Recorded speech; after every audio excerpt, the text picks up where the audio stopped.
In this video, I'm going to show you how to add a gift card to Smyths Toys online.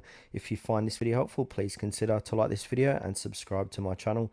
In saying that, let's just jump straight into the video. Okay, so what we need to do is head on over to smythstoys.com. Now from here, we simply just need to get to the checkout section. So what I'm going to do, I'm just going to put a random product into my cart.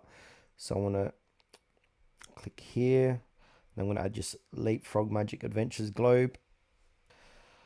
I'm going to do click and collect, add to basket, select my store,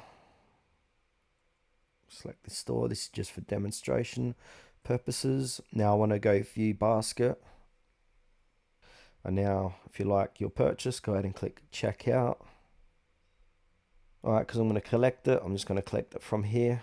And then I need to put in my payment and billing information.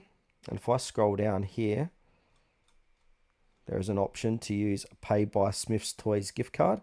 Go in and put in the card number here, the PIN code, and then click Add Gift Card. If your gift card amounts to say £50, it will subtract off the total order. Then you've got to pay £29.99 using either your bank card, Visa card, American Express, and then click on Place Order.